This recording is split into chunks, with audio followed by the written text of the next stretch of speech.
नमस्ते बच्चों। जैसा कि आप जानते हैं कि हम लोग ऑनलाइन क्लासेस तो नहीं हो पा रही है, लेकिन ऑफलाइन क्लासेस के माध्यम से हम लोग आपको कोशिश कर रहे हैं कि यूट्यूब के माध्यम से आपको आपके सिलेबस के जो चैप्टर्स हैं उसको मैं आगे डिलीवर कर रहा हूँ। तो उसी सीक्वेंस में पिछले दिनों मैंने आपको आपका जो सब्जेक्ट है हिंदी शिक्षण 5th पेपर, उसमें जो यूनिट 3 है उसमें मैंने भाषा शिक्षण तकनीक में वार्तालाप, स्वराघात, बलाघात, चित्र वर्णन, और इसके पहले मैंने बहुत सारे यूनिट 4 का जो अनुकरण विधि है, सुनो और बोलो सूत्र विधि, अभिनय विधि, पाठ्य पुस्तक विधि, सहयोग प्रणाली, इन सब चीज़ों के बारे में हम लोग क्लास में भी डिस्कशन कर चुके हैं। भाषा शिक्षण उपादान जो यूनिट 3 में है, जिसमें पिछले दिनों हमने एक यूट्यूब के माध्यम से आपको सब्जेक्ट के बारे में, टॉपिक के बारे में विस्तार से बताया था, पाठ्यपुस्तक और सहायक पाठ्यपुस्तक का महत्व, इसके बारे में हम लोगों ने विस्तार से चर्चा पिछले दिनों की थी। अब हम उससे आगे चल रहे हैं। भाषा शिक्षण उपादान वाले चैप्टर में ही एक चैप्टर आता है श्यामपट्ट। श्यामपट्ट का मतलब तो आप समझते ही हैं, ब्लैक बोर्ड। इसका हिंदी में श्यामपट्ट और अंग्रेजी में हम लोग उसको ब्लैक बोर्ड कहते हैं। देखिए, ब्लैक बोर्ड राइटिंग हम लोग सीख चुके हैं, चूँकि माइक्रो टीचिंग क्लासेस में इस पर विशेष रूप से जो है एक क्लास भी लिया गया था और प्रैक्टिस भी करवाई गई थी। माइक्रो टीचिंग क्लास में बहुत सारी चीज़ों के बारे में आप पहले से भी अवगत हैं, पीयूटी क्लासेस में आप लोगों ने क्लासेस किया है। श्यामपट्ट के बारे में आपको विस्तार से जानकारी है ही। तो इस वीडियो के माध्यम से मैं कुछ कोशिश करता हूं कि कुछ नया चीज़ भी आपको बताऊं, और पुरानी चीज़ जो आप जानते हैं उसका भी एक रिवीजन हो जाएगा। तो मेरा ये प्रयास है कि आपको हम इन विधि के बारे में, श्यामपट्ट विधि या श्यामपट्ट जो उपादान हमारा है उसके माध्यम से हम लोग आज जानें कि श्यामपट्ट होता क्या है। इसके बारे में आज हम लोग विस्तार से चर्चा करेंगे। सबसे पहले श्यामपट्ट के बारे में मैं आपको एक चीज़ बता दूं कि श्यामपट्ट जो है वह, श्याम का मतलब श्री कृष्ण से है। श्री कृष्ण काले थे, देखने में आपको सब पता ही है, सांवले थे। पट्ट जिस पर लिखता है, पट्टिका जिसको आप कहते हैं, तो काला, और पट्ट मतलब दीवार भी आप कह सकते हैं जिस पर हम सारी चीज़ों को लिखते हैं। लेकिन ये इसका एक आम धारणा है या आम कॉन्सेप्ट समझिए। लेकिन ब्लैक बोर्ड के बारे में जो सीताराम चतुर्वेदी हैं, उन्होंने बहुत अच्छा वर्णन किया है ब्लैक बोर्ड के बारे में। हम इस क्लास को उनके ही इस कोटेशन से शुरू करते हैं। वो कहते हैं, जिस प्रकार चित्रकार के लिए तूलिका और फलक वांछनीय है, उसी प्रकार उससे भी कुछ अधिक अध्यापक के लिए श्यामपट्ट और खड़िया के टुकड़े का महत्व है। ये दोनों वस्तुएं सफल अध्यापक के सतत संगिनी हैं। देखिए, इस लाइन को फिर से मैं एक बार रिपीट करता हूँ, बहुत कुछ सीख सकते हैं आप इस लाइन से। जिस प्रकार एक चित्रकार जो चित्र बनाता है के लिए तूलिका और फलक, जो चित्रकार जो चित्र बनाता है उसके लिए तूलिका और फलक इंस्ट्रूमेंट है। वो इंस्ट्रूमेंट यदि ना रहे तो वह चित्र नहीं बना सकता, उस चित्र की रचना नहीं कर सकता। ठीक वही रेफरेंस देते हैं, और ठीक उसी प्रकार या उससे भी कुछ अधिक, सीताराम चतुर्वेदी उससे भी कुछ अधिक बात कह रहे हैं। कहते हैं कि अध्यापक के लिए श्यामपट्ट और खड़िया, खड़िया मतलब चौक जिससे आप लिखते हैं, खड़िया के टुकड़े का महत्व है। और लास्ट वाली जो लाइन है वो तो सबसे बेहतर लाइन लिखा गया है कि ये दोनों वस्तुएं, दोनों मतलब श्यामपट्ट और खड़िया, ये दोनों वस्तुएं सफल अध्यापक के सतत संगनी है। मतलब एक सफल टीचर, सक्सेसफुल टीचर होने के लिए जो है वो संगनी का काम करता है, एक मित्र का काम करता है, एक दोस्त का काम करता है। कहा भी गया है कि शिक्षक का कक्ष में जो सच्चा मित्र है वो है ब्लैक बोर्ड। आप जानते हो सकते हैं कि आप जान रहे हो, लेकिन सीताराम चतुर्वेदी ने का ये स्टेटमेंट है। कभी भी कोई कहे तो आप इस चीज़ को कह सकते हैं कि ऐसा किसने कहा कि भाई श्यामपट्ट शिक्षक का जो है संगनी है या मित्र है। तो आप ये उदाहरण ये कोटेशन दे सकते हैं या ये रेफरेंस दे सकते हैं। डॉक्टर पंडित सीताराम चतुर्वेदी ने इस बात को कहा कि खड़िया और जो श्यामपट्ट है वो दोनों वस्तुएं सफल अध्यापक की सतत संगनी है, ये ध्यान रखिएगा। अब हम आगे बात करते हैं। एक तो ये तो कोटेशन से मैंने क्लास को स्टार्ट किया, अब हम इस पर विस्तार से चर्चा करते हैं। छोटी छोटी चीज़ें हैं लेकिन उसका मीनिंग बहुत बड़ा है, तो छोटी छोटी चीज़ों पर पहले बात कर लें। कहता है कि श्यामपट्ट कौन सी सामग्री है, टीचिंग एड्स जो है वो कौन सी सामग्री है। सब जानते हैं कि श्यामपट्ट पर हम लिखते हैं तो शिक्षक और छात्र देखता है, तो यह एक दृश्य सामग्री है। दृश्य सामग्री है मतलब विजुअल एड्स है, दृश्य सामग्री, ये ध्यान रखना है। कभी कभी सीटेट और जेटेट की परीक्षाओं में इस तरह के क्वेश्चंस आए हैं, ध्यान रखना है सब चीज़ों के बारे में। श्यामपट्ट और शिक्षण का अत्यधिक घनिष्ठ संबंध माना जाता है। श्यामपट्ट और शिक्षण, टीचिंग जो हम करते हैं और टीचिंग करते समय यदि कक्षा में श्यामपट्ट है तो उसके बीच जो है बहुत अच्छा कोरिलेशन स्थापित होता है, बहुत अधिक अच्छा संबंध स्थापित होता है। कहता है कि शिक्षक ब्लैक बोर्ड के अभाव में समुचित शिक्षण नहीं कर सकता। सब लोगों ने इस बात को कहा है, लगभग हर शिक्षा शास्त्रियों ने, दार्शनिकों ने कहा है कि बिना श्यामपट्ट की सहायता से समुचित शिक्षण तो होगा लेकिन समुचित अच्छे तरीके से शिक्षण नहीं होगा। कहते हैं कि श्यामपट्ट इस प्रकार के कार्य में अध्यापक को अत्यंत सहयोग प्रदान करता है। अध्यापक को पाठ का सारांश लिखना हो या कोई शब्द लिखना हो या कोई उदाहरण देना हो, किसी सुक्तियों के बारे में लिखना हो, किसी वाक्य की रचना करनी हो, तो इन सब कार्यों के लिए हम श्यामपट्ट का यूज़ करते हैं, टीचर इसको उपयोग में लाता है। श्यामपट्ट शिक्षक का एक अभिन्न मित्र है। भाषा की सभी विधाओं में श्यामपट्ट का सहयोग लेना पड़ता है। सभी विधा, भाषा की सभी विधाएं, गद्य हों पद्य हों, अब गद्य की बहुत सारी विधाएं हैं, पद्य की बहुत सारी विधाएं, सारी विधाओं में। वैसे श्यामपट्ट केवल भाषा में ही नहीं, कोई भी ऐसा विषय नहीं है जिसमें श्यामपट्ट का यूज़ नहीं होता हो। प्राइमरी से लेकर के हायर एजुकेशन तक की कक्षाओं में श्यामपट्ट का यूज होता है, ये ध्यान रखिएगा। बड़े से बड़े टेक्निकल डिग्री हो या प्रोफेशनल डिग्री हो, कोई भी ऐसी डिग्री नहीं है जहाँ श्यामपट्ट का यूटिलाइज नहीं होता है। अभी लेटेस्ट आईसीटी आ गया है तो लोग पीपीटी के माध्यम से बहुत सारी चीज़ों को बता देते, लेकिन कभी कभी पीपीटी के कक्षाओं में भी श्यामपट्ट की सहायता ली जाती है। अक्सर सेमिनार में, सम्मेलनों में, कॉन्फ्रेंसेस में, हाँ, सारे जगहों पर जो है श्यामपट्ट की सहायता ली जाती है। तो श्यामपट्ट का जो योगदान है टीचिंग के समय, वो बहुत ही महत्वपूर्ण योगदान है उसका, इसको हम इग्नोर नहीं कर सकते। तो इस प्रकार से श्यामपट्ट की सहायता से भाषा की सारी विधाओं को हम अच्छे तरीके से शिक्षण के माध्यम से सारी चीज़ों को स्पष्ट कर पाते हैं। और आइए, ये तो छोटी छोटी चीज़ें थीं, अब हम थोड़ा सा और इसको विस्तार रूप देते हैं। श्यामपट्ट के बारे में जो कहा जाता है वो कहता है कि हिंदी भाषा अनुदेशन में, यानी भाषा शिक्षण में, भाषा पढ़ाते समय उपयोगी उपकरण जो है वो श्यामपट्ट है। अब ये कैसे? कोई पूछे कि भाषा शिक्षण में उपयोगी उपकरण श्यामपट्ट है, कैसे? अपने विचारों में आप इसको एक्सप्लेन करिए या व्याख्या करिए, तो आप कैसे करें? कहता है कि प्राचीन काल में तो श्यामपट्ट नहीं था, लेकिन फिर भी कहते हैं कि गुरुकुल परंपरा जब जहाँ से पेन पेंसिल बना तो कक्षाओं में श्यामपट्ट को लोग यूटिलाइज करने लगे, पहले छोटे स्तर पर फिर बड़े स्तर पर। कहता है कि भाषा शिक्षण में श्यामपट्ट का प्रयोग पग पग पर होता है, मतलब कदम दर कदम होता है।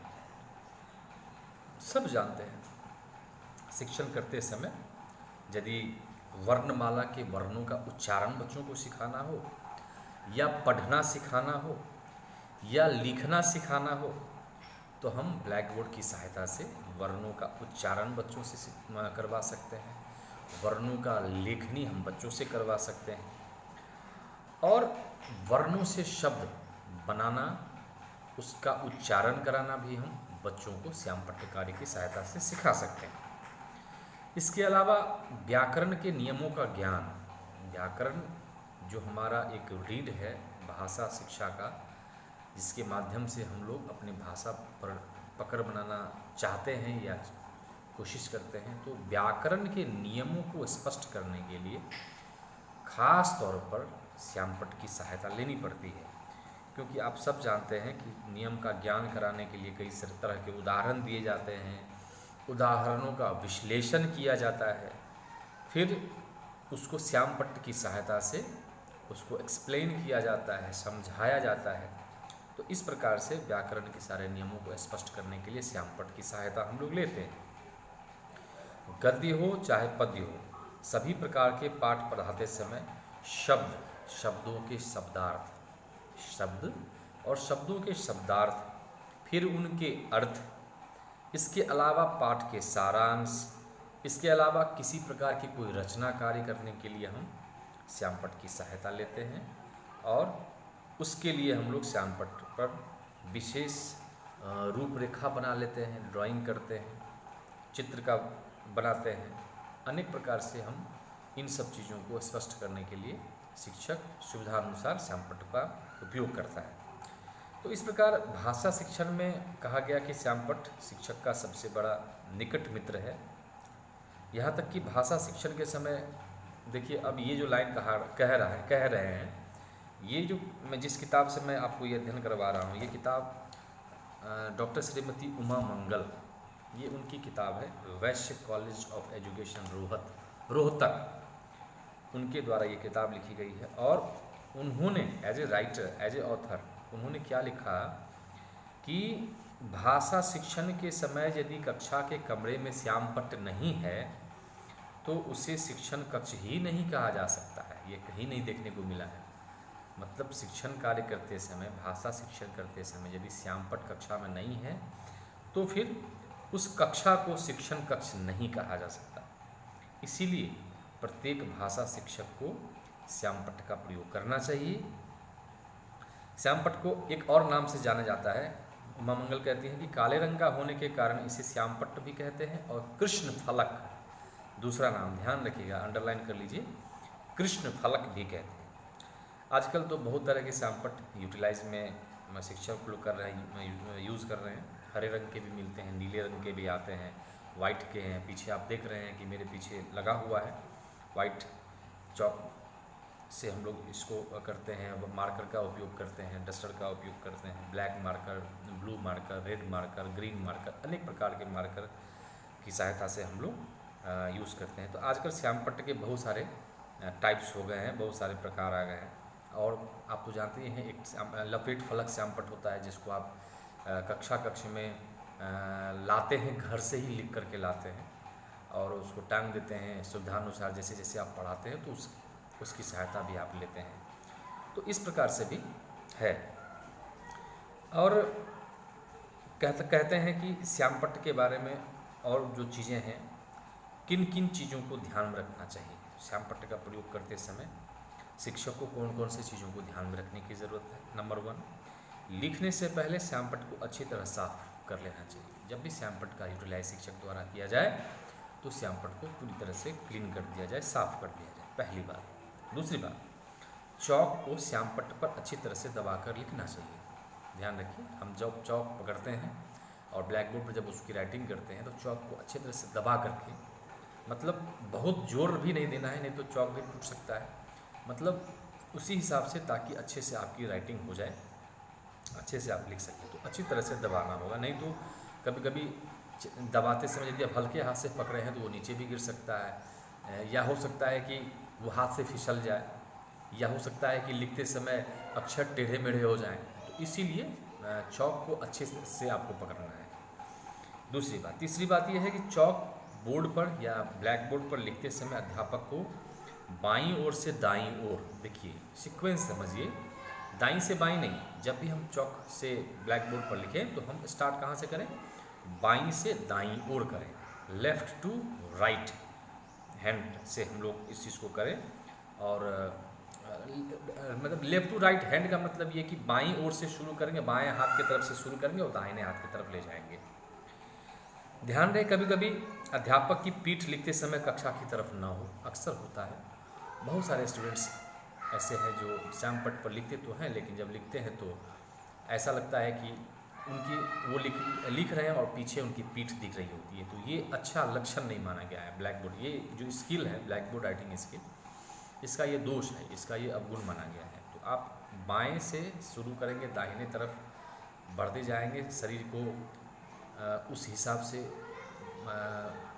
45 डिग्री के कोण पर आप जो है उस चीज़ को मेंटेन करेंगे तो निश्चित रूप से आप एक थोड़ा सा क्रॉस बना करके दाहिने हाथ को इस तरह से, और सामने आप क्लासरूम की तरफ भी देखते रहें, ब्लैक बोर्ड पर भी देखते रहें। तो इस प्रकार से आप कोशिश करते रहें। 90 डिग्री पर नहीं खड़ा है, 90 डिग्री पर खड़े रहेंगे तो पीछे दिखेगा और पीठ दिखेगा, फिर बच्चे हंसेंगे, पता नहीं बच्चे अनुशासन में रहेंगे कि नहीं रहेंगे, क्योंकि उनको मौका मिल जाएगा। क्योंकि आप क्लास में तो हैं, लेकिन क्लास में आपका पीठ दिख रहा है, आपका फेस तो बच्चों की तरफ है नहीं, तो बच्चे उत्पात मचाएंगे या उदंडता दिखाएंगे। तो इसीलिए कहा गया है कि आप ब्लैक बोर्ड जब लिखें तो पीछे जो है निश्चित रूप से ब्लैक बोर्ड राइटिंग करते समय लिखें भी और पीछे देखें भी, ताकि दोनों चीज़ मेंटेन होता रहे, राइटिंग भी होता रहेगा और बच्चों का जो डिसिप्लिन है वो भी मेंटेन होता रहेगा।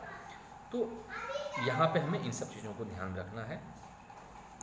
अगला है कि ब्लैक बोर्ड पर लिखते समय शिक्षक को मौखिक रूप से बोलते भी रहना चाहिए। अक्सर जब हम ब्लैक बोर्ड यूज़ करते हैं तो शिक्षक चुप हो जाते हैं, तो इसमें बच्चे को शोरगुल करने का मौका मिल जाता है, बच्चे शोरगुल करने लगते हैं। तो इसीलिए कहा गया है कि शिक्षक को ब्लैक बोर्ड पर लिखते समय बीच बीच में मौखिक रूप से बोलते भी रहना चाहिए कि आप क्या लिख रहे हैं, या कुछ इंस्ट्रक्शन देना है तो आप लिखते भी जाएं और इंस्ट्रक्शंस भी देते चले जाएं। तो ये काम भी आपको करते रहना है। श्याम पट्ट पर सीधे अक्षर तथा सीधी पंक्ति में लिखना चाहिए। अक्सर कॉपी में तो लाइन लगी है, मतलब यदि हम लाइन वाली कॉपी का यूज़ करते हैं तो उसमें तो बड़ा अच्छा से हो जाता है, हम लोग उसको अच्छे से लिख लेते हैं क्योंकि उसमें लाइन मेंटेन रहता है। लेकिन ब्लैक बोर्ड पर लाइन मेंटेन होता नहीं है, टेढ़े मेढ़े लिखा जाते हैं, ऊपर से शुरू किए नीचे चले आए, थोड़ा सा वक्राकार हो गया, टेढ़ा हो गया। तो ये अवगुण है। एक शिक्षक का गुण ये है कि ब्लैक बोर्ड पर सीधी पंक्ति में राइटिंग को लिखे। इसके लिए मैं आपको एक ट्रिक देता हूँ कि जो सादे पेज होते हैं, जिस पेज में कोई लाइन लकीर नहीं होता है, तो उस पेज पर में आप सीधी पंक्तियों को लिखने का अभ्यास करें। ये बहुत जल्दी तो नहीं होता है, लेकिन आप कोशिश करेंगे तो ये जल्दी हो भी सकता है। तो सादे पेज पर में जब आप सीधी लकीर लिखने का या सीधी लाइन में पंक्ति में लिखने का अभ्यास यदि करेंगे तो निश्चित रूप से आपको ब्लैक बोर्ड पर लिखने में कोई दिक्कत नहीं होगी। तो इसका अभ्यास करना होगा। शुरुआती में हो सकता है कि टेढ़े मेढ़े लिखे जाएँ या सीधी पंक्ति में नहीं लिखे जाएँ, तो इसके लिए आप घर में इस पर सादे पेज पर अभ्यास कर सकते हैं और क्लासरूम में आकर के उसको अभ्यास कर सकते हैं। इस प्रकार से हम उन सब चीज़ों को या जो दोष है उसको हम लोग ठीक कर सकते हैं। इसके अलावा श्याम पट्ट पर याद रखिए, श्याम पट्ट पर हमेशा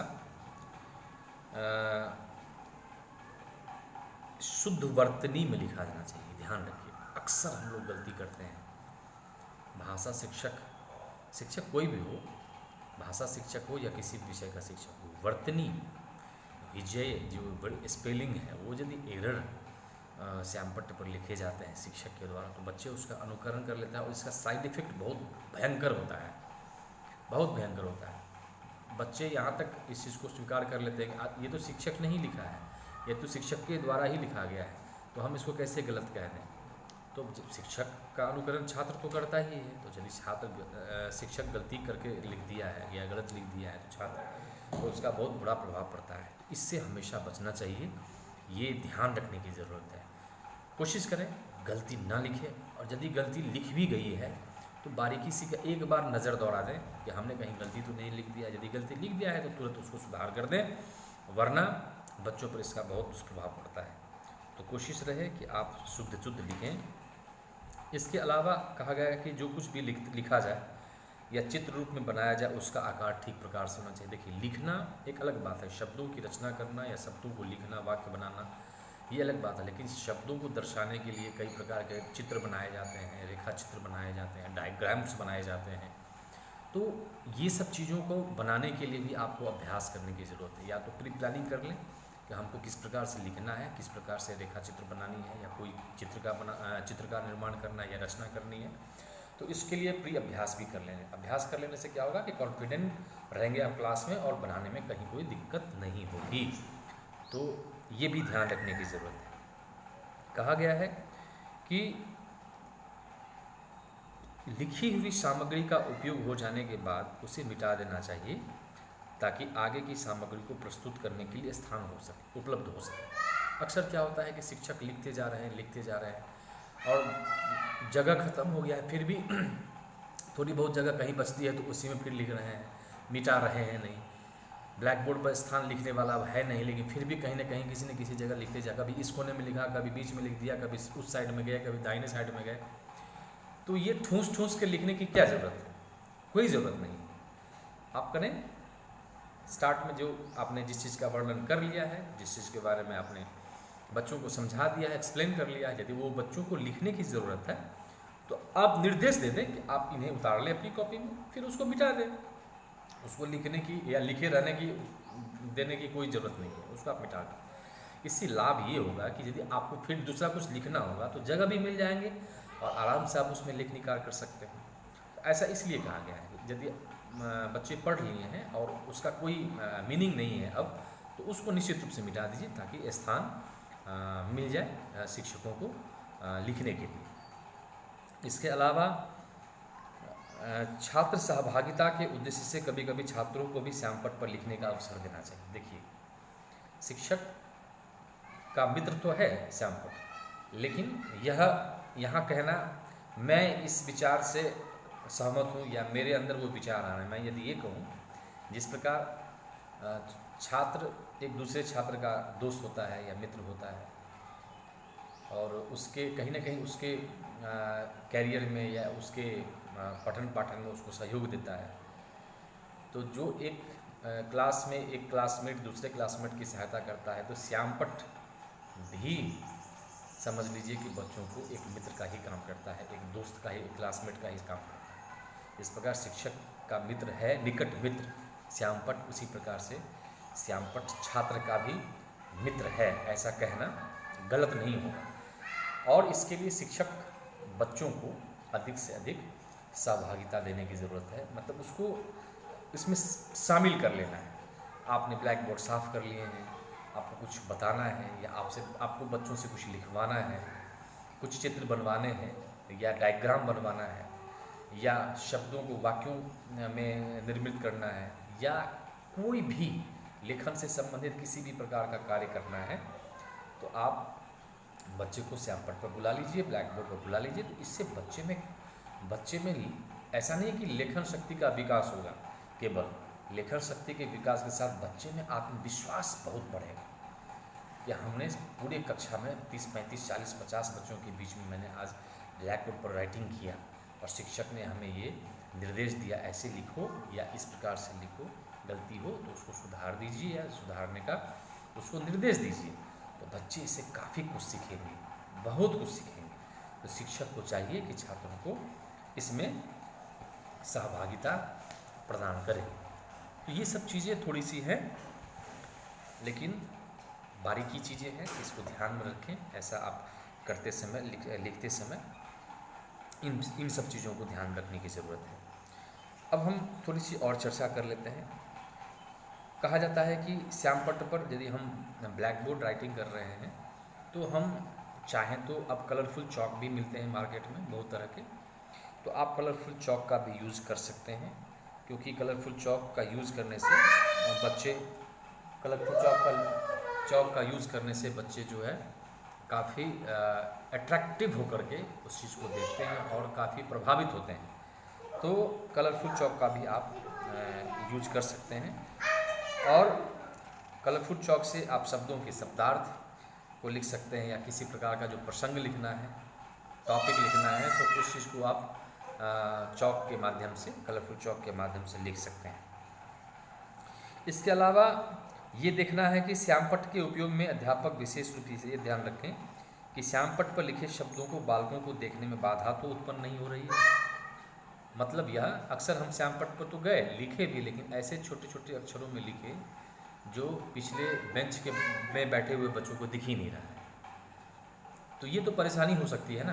तो इसीलिए शिक्षक का ये भी एक रिस्पॉन्सिबिलिटी है कि बड़े बड़े अक्षरों में एक मीडियम से, बड़े का मतलब बहुत बड़ा नहीं, उतना बड़ा ताकि पीछे तक बच्चे देख सकें, एकदम विजुअलाइज्ड होनी चाहिए बिल्कुल। नहीं एक दो बार आप लिख लें तो आप ज़रूर कक्षा में ये निर्देश दे दें, या एक बार बच्चों से रिस्पांस ले लें कि क्या आपको ये ब्लैक बोर्ड पर लिखी हुई चीज़ें दिख रही है। बच्चे खुद कहेंगे हाँ सर दिख रही है कि नहीं दिख रही है। यदि नहीं दिख रही है तो और उसको मिटा करके बड़े अक्षरों में लिखेंगे, और यदि दिख रही है तो हम आगे बढ़ेंगे। ये पूछना बहुत ज़रूरी है। हो सकता है कोई बच्चा नहीं लिख पाए, या हो सकता है कोई बच्चा किसी प्रकार का दृष्टिदोष का शिकार है तो वो नहीं लिख पाएगा, देख ही नहीं पाएगा। हो सकता है कि उस कॉपी में उसको नोट नहीं कर पाए, तो इससे बालकों की बहुत क्षति होगी ना, छात्रों की बहुत क्षति होगी। तो ये ध्यान देने की ज़रूरत है। श्यामपट्ट पर में आवश्यक बातें ही लिखी जाएं। अक्सर श्यामपट्ट को लोग गंदा कर देते हैं। गंदा का मतलब ये कि अनावश्यक चीज़ों का प्रदर्शन करना, अनावश्यक चीज़ों को लिखना जिसका कहीं कोई मीनिंग नहीं है। वही चीज़ लिखें जो उपयोगी है बच्चों के लिए, ज्ञानवर्धक है बच्चों के लिए। वही चीज़ लिखा जाए जिसके बच्चे के मानसिक पटल पर सकारात्मक प्रभाव पड़े, उन्हीं चीज़ों को लिखिए। तो हमें अनावश्यक चीज़ों को लिखने की कोई ज़रूरत नहीं है। इसके अलावा श्यामपट्ट पर हम अत्यधिक विस्तार से कोई चीज़ ना लिखें। श्यामपट्ट विस्तार से लिखने की चीज़ नहीं है। आप श्यामपट्ट पर में मेन तथ्यों को लिखें, मेन अवधारणाओं को लिखें, शब्दों को लिखें, परिभाषाओं को लिखें। प्रकार के बारे में आप लिख सकते हैं, लेकिन अब उसको एक्सप्लेन करना है। प्रकार के पॉइंट लिख दिए और उसको एक्सप्लेन करना है। तो विस्तार का मतलब ये नहीं है कि हम सारे प्रकार लिखेंगे फिर उसके पूरे वर्णन करेंगे श्यामपट्ट पर, फिर उसको एक्सप्लेन करेंगे, तो कितना टाइम जाएगा आप समझ सकते हैं। तो श्यामपट्ट के माध्यम से टॉपिक लिखें, टॉपिक से रिलेटेड बहुत सारे जो आवश्यक पॉइंट्स हैं उसको लिखें, आवश्यक पॉइंट्स के अंदर जो आवश्यक सब पॉइंट्स होते हैं उसको आप लिखें। तो इस प्रकार से जो है हम श्यामपट्ट की सहायता से पढ़ाएंगे। बहुत ज़्यादा विस्तार से लिखने की ज़रूरत नहीं है। श्यामपट्ट पर सही डस्टर का उपयोग करें, ताकि डस्टर मिटाएं तो बाएं हाथ से ज़रूरी है, बाएं हाथ से मिटाएं, दाहिने हाथ से अपने बाएं हाथ का यूज़ करें, ताकि दोनों हाथ बैलेंस रहेगा। और बहुत तेज़ी से ना मिटाएं, सही से मिटाएं, एक तरफ से मिटाएं, एक तरफ से मिटाएं, और ज़्यादा डस्ट न उड़े, क्योंकि डस्ट उड़ता है श्यामपट्ट पर। जब आप डस्टर से मिटाते हैं तो डस्ट उड़ता है, तो बच्चों के लिए थोड़ा सा परेशानी हो सकता है, या शिक्षक के लिए भी परेशानी हो सकता है। डस्ट उड़ेगा तो थोड़ी सी शारीरिक समस्या हो सकती है। तो कोशिश करें धीमे गति से डस्टर का उपयोग करें, धीमे गति से लिखी हुई चीज़ों को मिटाएं। इसके अलावा जब आप चौक से लिखते हैं तो चौक से लिखते समय इस प्रकार से लिखें कि आवाज़ नहीं हो, इसका भी ध्यान रखना है। यदि हम डस्टर से ही मिटाते हैं तो कोशिश करें कि मिटाते समय आवाज़ नहीं हो। इस प्रकार से जो है हम श्यामपट्ट को यूज़ करते हैं। श्यामपट्ट पर अक्षर जब आप लिखें तो मोटे लिखें, समान अंतराल का ध्यान रखें। मतलब एक शब्द की दूरी दूसरे शब्दों के बीच में कितनी होनी चाहिए, एक सेंटेंस की दूरी दूसरे सेंटेंस के बीच में कितनी होनी चाहिए, इन सब अंतरालों का, इन सब स्पेस का, या इन सब जगहों का ध्यान रखें कि हम कितनी दूरी पर में दूसरे शब्द को लिखेंगे या कितनी दूरी पर में हम वाक्यों को लिखेंगे। तो ये सब चीज़ बहुत ज़रूरी है। श्यामपट्ट लिखते समय इन सब चीज़ों को ध्यान रखने की ज़रूरत है। इस प्रकार से आप देख सकते हैं कि बहुत सारी चीज़ों का वर्णन मैंने कर दिया है। एक बार कहा गया है कि अनावश्यक श्यामपट्ट पर लिखी हुई अनावश्यक बातों को अध्यापक को हाथों हाथ मिटा देना चाहिए, ताकि बालक उन्हें अपनी उत्तर पुस्तिका में न लिखें।